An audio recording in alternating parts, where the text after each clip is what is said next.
Yes, everyone, you know what time it is. It's your boy Jack here at the Irish Hotspur. Thought I'd maybe do a quick solo Twitter reacts. Everybody's enjoying their New Year's Day, and I had a little bit of time to maybe just go over Twitter, go over X, and see what it's all about, see how Spurs fans have responded to another win, and seeing how we can maybe, bounce from here, and hopefully we can add some bit more joy to your New Year's Day with a bit of Twitter content, a bit of Twitter reaction. Dave, of course, is being like everybody else, off enjoying his New Year's Day, and as he should be, but I thought I had a little bit of a moment kind of in the day to just sort of, take a look at what I already was enjoying a lot on Twitter. So if you do enjoy these Twitter reacts, people, feel free to smash that like button, get your comments in down below which of these are your favorite, but let's get straight into it here. We have Billy, of course, one that we always like to feature in these Twitter reacts, saying Lo Celso is always in amongst it, loves it, doesn't he? Isn't he just a proper Argentinian? Hauser, I'm not going to say that word yet, but I must say, Lo Celso, if you maybe still on the fence about him, the one thing that you shouldn't really be on the fence about definitely is when it comes to his housery. The guy really does love to get in amongst it,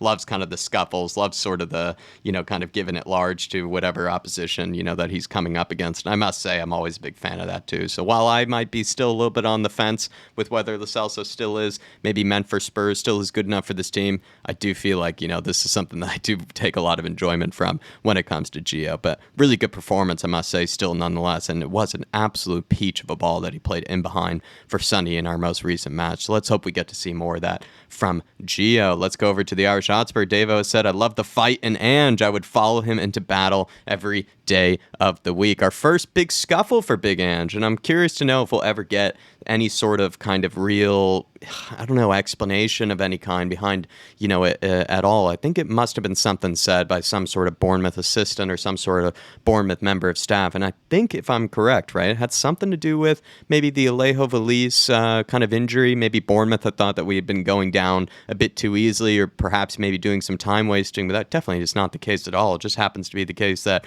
we just have one of the worst medical teams, I think, in the entire Premier League, and our guys just drop like flies any single time they enter onto the pitch. And Alejo Valise, despite not really getting many minutes this season, found himself in that category. So I do wish him the best and the speediest of recoveries, but I do think that was a bit far off from that Bournemouth member of staff to have thought that maybe we could have been time wasting or whatever theory he might have had in his head, because it's definitely not the case. And Valise did look to be in some real serious pain, which is probably why Postecoglou maybe took that personally. And when Postecoglou takes things personally, we see that he gets into a bit of a scuffle, which is always lovely and fun to see. And then also a Nabil N17 saying, you mean to tell me a half-fit Spurs are 1 point behind this Arsenal super team? Yeah, I sort of had been told that, what is the phrase that they were using, that their floor is our ceiling? It seems to be the case that we're about to crack then the ceiling and maybe show them, the floor, because Spurs right now are definitely making, very good work of what has been a lot of setbacks, a lot of suspensions,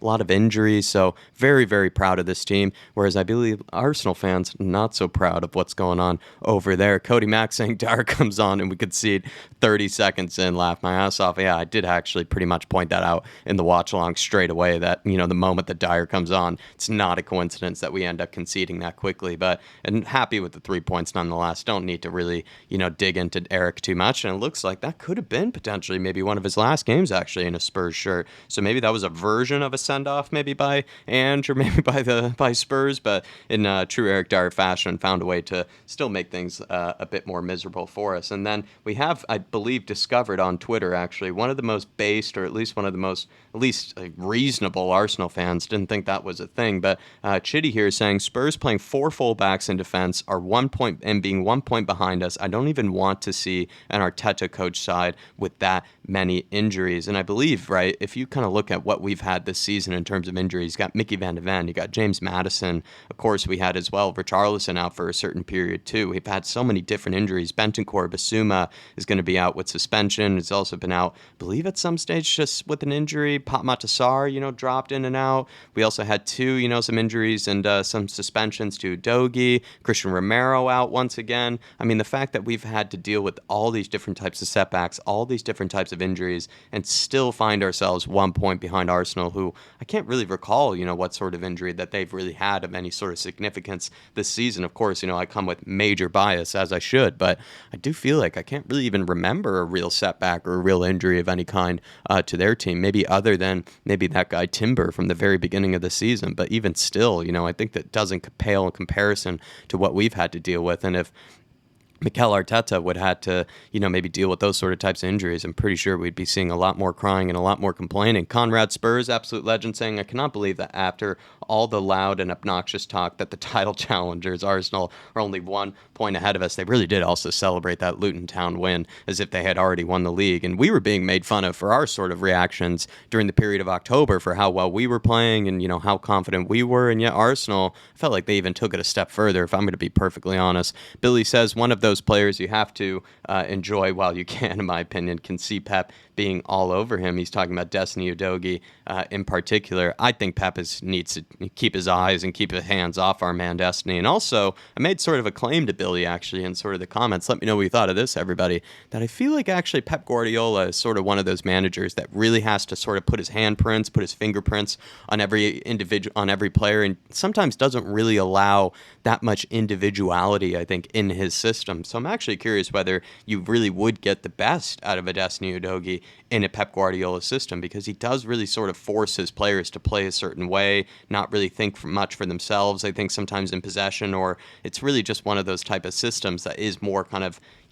contingent on how everybody plays together, not really how individuals end up playing. So maybe a guy like Destiny Udogie, for how brilliant he is and how talented he is and all the things that he can do, which pretty much no other left back can do in this Premier League, I feel like maybe a guy like Pep Guardiola, I wouldn't say would ruin him, but I would say maybe would not get the best out of him, just because, he doesn't really seem to enjoy having that much individuality in his teams. You look at Cody Mack saying, please offer, just leave us alone. I mean, the injury gods have just decided to rain hell on Tottenham Hotspur over this sort of last few months. It's just so many people out at this stage. It's almost become comical. It's almost become just a way to just deal and cope with all this sort of setbacks and all these sort of types of just random, sort of injuries that are just so hard to deal with. Ferg Spurs saying, I absolutely love this man. Shout out to Ian Ferguson. And he's saying, it's not just the 3 points. Journalist asking Ange Postecoglou, saying it's not just the 3 points today, but it's 3 points that puts you within a point of the top four. And Ange Postecoglou quickly fired back, saying, if I'm not mistaken, we are actually 3 points off the top. And I'm pretty sure he probably threw in a mate there in true Ange Postecoglou fashion, but that's the right mentality that we've been needing to see. And also, if you compare that maybe to, I think, what Antonio Conte had said last season, where he had sort of treated finishing inside the top four as if it was sort of like a Premier League title for Tottenham Hotspur. And don't get me wrong, like, I'm absolutely delighted to be finishing inside the top four pretty much any season, but to sort of have that sort of comment being made, it is a bit sort of disingenuous, or it is a bit, in a way, sort of hurtful to our overall expectations, which is we do want to have a trophy and we do want to be pushing for some sort of project that can deliver success in the real material ways, in the future. And this just isn't, or at least Conte's quotes about these sort of things in the past just do not really, fare well when you look at now Ange Postecoglou's comments, still pointing out that we're going to be pushing for something this season. Really good to see from our man. Simon Humane saying, this is why Ange plays a tired Son, still good enough to decide a match. I mean, Sonny was a bit wasteful, I think, in the first half, but I've gotten so used to just Sonny being so clinical and being so deadly. He is, I think, the most deadly striker in the Premier League when given chances. And it just looks like, Sonny is sort of, for some reason, given a lot of slack or given a lot of sort of criticism. Don't get me wrong. I think during the watch-along, I might have been a bit critical of him in that first half, just when it came to some of the chances that I felt like he could have done a bit better with. But overall, I mean, we all know why Sonny needs to stay on the pitch. The guy is an absolute mercenary in front of goal. He's an assassin in front of goal. He just buries any chance that he can get. And he's also somebody that, even if he misses a chance, right, he is going to sort of, take it well, and he's not going to get too much of in his head or at any way sort of, get too much in his head to really, then force him to, or, influence him to miss another chance. In fact, you probably back him after missing one chance to, in fact, bury the next one. Whereas, much as I love a guy like Richarlison, sometimes he can get a little bit in his own head, right? So I think Sonny definitely can't throw that on him, and that's why he is such a clinical and such a brilliant forward. Craig O'Sullivan saying Dyer comes on and they score within seconds, and more non-penalty goals than any Arsenal player this season, and that's our man Richie. Richarlison Richarlison, you have to look at some of the stats for this guy because it really is interesting when you think about sort of narratives, when you think about bias, when you think about just sort of, kind of agendas as well. Like everybody very, very quick, I think, always to kind of throw Richarlison under the bus, just kind of maybe be a bit too critical of him. And don't get me wrong, like despite, me going on my Richie runs and always being a very positive, or at least optimist when it came to Richarlison in particular, I did have moments where I did just get frustrated with him, where I did feel like it never really was going to maybe work out. But I still kept the faith, still kept, wearing the Richie jersey, and maybe we're now being repaid for that good faith in him. Craig says, thank the Lord we went for a vicario, and this is a stat and a half. I'm not even sure how much you can read into the stat or how much, truth there is behind it, but still, it is an unbelievable one. And Dow's saying, David Raya has not kept a clean sheet in a single game where they've allowed more than one shot on target. Yes, you read that right. If a team has more than a single shot on target, they score when he is keeper. Admit your error and send him back. Arsenal fans already wanting to give the return receipt, already want to pull out the receipts when it came to David Raya and maybe find a way to return him back to Brentford. And it was really funny to see, how many Spurs fans and just how many people in general had sort of thought that Tottenham were going for the cheaper option in Guillermo Vicario. And it's just a quick thing from me here is that I do feel like, Spurs have always done very, very well, especially since Paratici has come in, and sort of just identifying the right target, whether that target's a cheaper target or a more expensive target. We've always done much better now at finding the right target, and I would absolutely, Vicario is practically the best keeper in the Premier League, I think, right now this season, and we've signed him for less than 20 million. You look at Destiny Udogie, one of the best left backs in the Premier League this season. We've signed him for less than 20 million. You look at Pop Montessar, one of the best teenage or at least, young central midfielders in the Premier League around his age group, and we signed him for less than 20 million. It's just something that Spurs have always done a very good job at, and I would actually say compared to other top six clubs, maybe take a page out of our book, hopefully,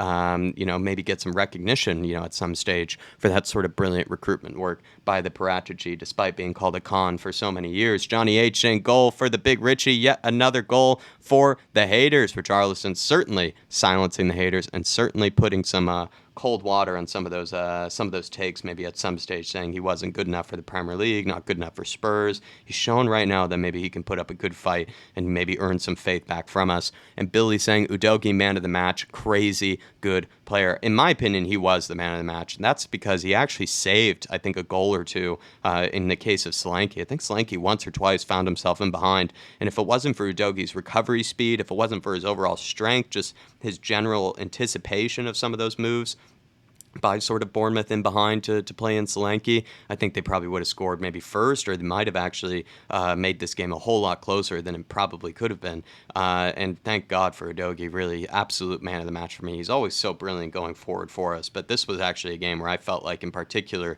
he was much, much better defensively than what we usually see. Not saying he's ever bad defensively, but he doesn't ever, you don't think of that many moments where he does sort of have those kind of almost game-saving type tackles or game-saving type defensive moments, and I think he really did in that last match, and that's why he was my man of the match in particular. Completely agree with Billy there. Alex, the Euro expert, saying fans in the crowd have been on top form recently, and that was in the Fulham Arsenal game. Cry more indeed. Love that from the Fulham fans. And I do have a soft spot for the Craven Cottage. I do think it's a stadium that I've always wanted to try to go to, maybe go for an away day one day. It just looks like a very classy, historic type stadium. I always love a good pillar, in the stands as well. So maybe one day I can witness maybe some Fulham fans giving that cry more emoji to some of those Arsenals. But AK saying time for a comfortable, not uncomfortable, time for a comfortable conversation. Richarlison is better than all of Arsenal's attackers. Let's take a look at some of these photos here. We look at Richarlison and Eddie Nketiah,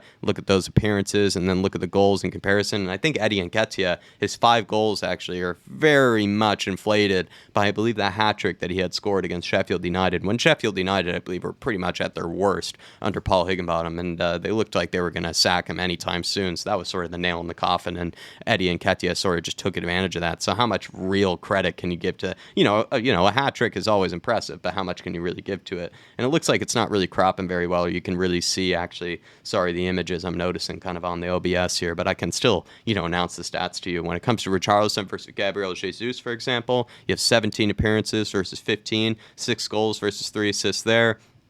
Richie versus Gabriel Martinelli. Gabriel Martinelli's actually appeared, and I would imagine has had more minutes maybe than Richarlison this season. Has actually only scored 2 goals in comparison. And then Bukayo Saka versus Richarlison has still scored just as many goals as Richarlison this season. Also, let's not forget, some of Richie's assists this season probably do bring him ahead of plenty of these guys and plenty of other forwards and strikers around the Premier League. He's not only been able to score the goals just recently, but he did have already a few assists, before this game and before actually being moved back into that central striker role, right? So Richie really has been getting it done on both ends when it comes to the creativity. His hold-up play has improved dramatically. Just really great to see him in fit and firing form. Big John Bass pointing out the apology forms for Gio Lo Celso. 7 more good games before he gets an apology from me. I'm wondering what Dave would think of that as well. Maybe it's around 7 more good games for Dave too when it comes to when that apology form will be sent in. To be perfectly honest, it's been one of my favorite sort of kind of ongoing sort of gags or ongoing sort of type of jokes this season when it comes to Lo Celso apology forms.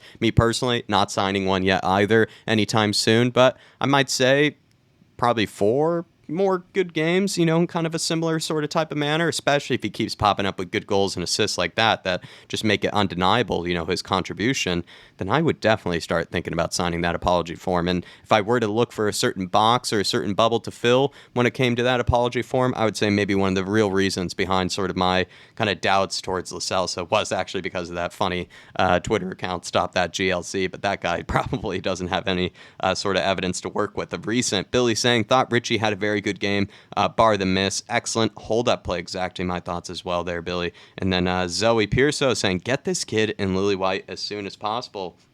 And I must say, when it comes to Alex Scott, he did look really good not in the game against Spurs. Yes, he scored the 2 goals, but it's actually the game before that for Bournemouth where he really did look sensational in that midfield. Had an excellent moment where he carried it right through the midfield and then was able to set up Justin Kluivert for a really good chance there. And he does look like a decent central attacking midfielder. I think he would play in more that number 10 role for Spurs if he ever were to make a move over to Tottenham, but I'm not seeing that happen, anytime soon. I think sort of Bournemouth is actually probably a very good place for him to develop. But a lot of people that maybe threw shade sort of on maybe that Alex Scott sort of transfer maybe to Tottenham. I'm not saying it was a necessary one that we really needed to go for this last summer, but I actually feel like maybe if we were to, again, Lo Celso doesn't deserve any sort of kind of criticism or anything, but let's say Lo Celso does end up leaving this January or does end up leaving sometime sooner rather than later, Alex Scott might not be a bad sort of kind of backup or bad sort of rotational option in that sort of central attacking midfield position, or at least in that number 10 role, because homegrown Spurs fan has been looking decent in the Premier League so far this season, warming up as well under a very attacking manager in Iraola. Kind of makes sense, at least to me, when I'm sort of putting in that sort of terms. Simon Yamain, absolute legend, saying 12 goals and 5 assists, 17 goals and assists in 20 games so far this season. Shared second in the Premier League top scorers list this far this season, never doubting my captain. And that's exactly the same for me there, Simon. And I understand, kind of sort of mid-game, sometimes we can get a bit frustrated with players, maybe they miss a chance, bad touch, loose passing or anything like that. But Sonny, sometimes I think he gets a little too much, kind of when it comes to just sort of the overall sort of assessment of him. People thinking that he can't play on the wing, people feeling like maybe he's a bit done, kind of sort of past it. All those sort of things I feel like have been, at least in my opinion, pretty much put in the mud by our captain, by our main man, Sonny. And Flav saying, I reckon if they had an... sorry, not showing this one correctly here. Flav saying, I reckon if I had an argument with the missus in the kitchen, Lo Celso would peer out of a cupboard to get involved. I think he just loves a good scuffle. He loves a good argument there, Flav, and absolutely agree with that. And Lo Celso, like I said, even if he's somebody that might not be someone you're totally convinced by yet, you'd have to say, like, he does, show passion. He does show that sort of that fight and that sort of, aggression that can be needed in games. And I do like that sort of bite that he has to him when it comes to it, probably because of that sort of Argentinian kind of housery in him that can be very common in a lot of players. But I do feel like he's just a guy that enjoys, kind of getting in sort of those intense moments and intense battles with players. Cody Mack saying, it has to be said that Richarlison has improved in all phases of his game since the surgery. In particular, his hold-up play was excellent yesterday,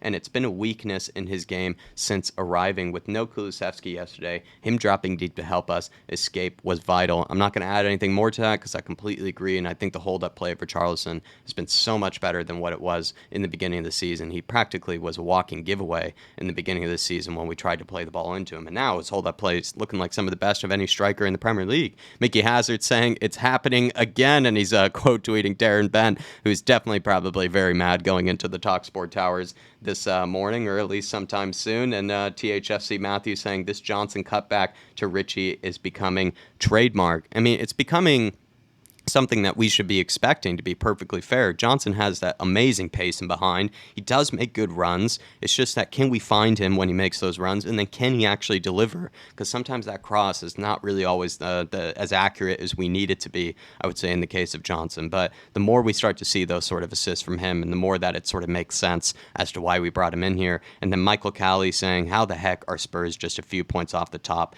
in one chart? Guglielmo Vicario, ladies and gentlemen, nothing needs to be said here. The guy has prevented nearly 7 goals according to the XG from going in, 6.7 goals according to the post-shot expected goal marker that should have gone on basically according to the XG algorithm. If you don't understand the PS XG sort of kind of stat there, it's basically, to simplify it, or put it into my sort of terms of how I sort of understand it, it's basically a way to measure according to that XG algorithm, of likelihood of goals to have gone in. He's actually prevented almost 6, or at least close to 7 goals that, according to the XG algorithm, should have gone in. So Vicario, just an absolute menace. And then Coys Blue pointing out some other Sonny stats that really do need to be pointed out here. And Sonny, when it comes to the expected goals department, all the way down at 7. And he's actually put, in fact, 12 in so far this season. He doesn't compare pretty much to anyone else in that sort of stat right there, other than maybe a Jared Bowen, I'd say. But Sonny, I mean, once again, showing that what he can do sort of in the sort of finishing department. And maybe you're not able to see it because it's actually so far down the list there, actually, for Sonny. But if you didn't know, he's actually, I think, outperforming his XG algorithm by close to 5 or 6 goals. So he scored 6 or 5 more goals than the XG algorithm actually put him down for. And when you also look at big chances missed so far this season, of course, Darwin Nunez is going to be very high up there, but Erling Haaland up there with 17, and then Sonny down with 3 in the 47th position. For a guy who scored 12 goals so far this season, he's only missed 3 big chances. He's just an absolute freak of nature when it comes to being in front of goals. Just so ruthless. And then Michael Cowley following up saying Son is the only player with over 1,000 shots since 2010 and has had a better finishing rate compared to expected goals than Lionel Messi.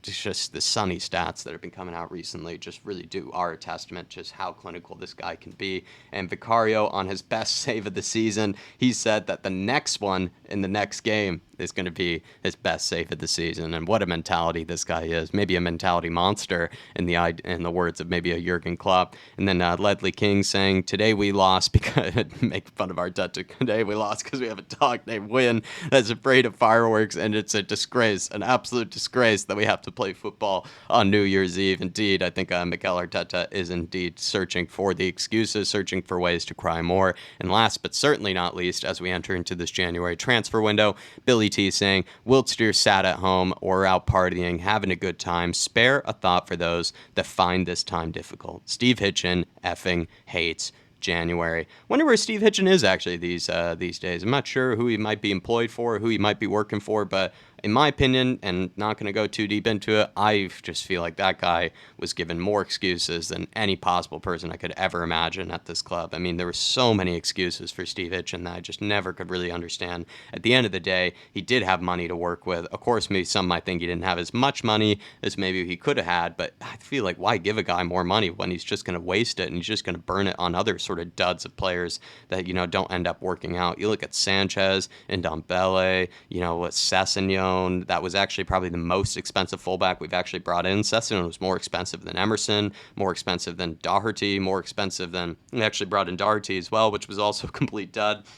But honestly, Steve Hitchen, if you look at sort of his transfers over the time that he was here and you compare it to that of the Don Parachici, it's just a non-competition. It's just ridiculous how many excuses that guy got, especially from those who I think wanted to put more blame on Daniel Levy. But I think Steve Hitchen really does deserve a big, fair share of the blame when it comes to those poor years of recruitment. I mean, this guy just had no idea what he was doing with the money, and that's probably why he hated the January window. But I think we're going to leave it there. That's what I could come up with quite quickly while I was just enjoying my days on the sort of Twitter sphere. I did actually put out a lot of tweets about that Liverpool penalty because that was absolute disgrace by Anthony Taylor. Honestly, Jota took about 4 more steps after the contact and then threw himself to the ground, and they still had VAR to look at it, and somehow they still gave the penalty. So Twitter is going to still be very fun to look at, still going to be very fun to engage with. So I hope you do, you maybe feel free to follow me, feel free to follow Dave. We'll be in that description down below. But I think we'll see you there, everybody. Enjoy your New Year's. Enjoy your upcoming week. Hopefully we get another win this upcoming Friday, I believe. Is that our next game? Yeah, I think when it comes to Burnley, nice FA Cup fixture there. So let's hope that we can push on through another competition. But everybody, smash that like button for me. Get your comments in down below. And enjoy your New Year's, everybody. We'll be seeing you soon. Come on, you Spurs. In the Big Ange we trust. We never stop.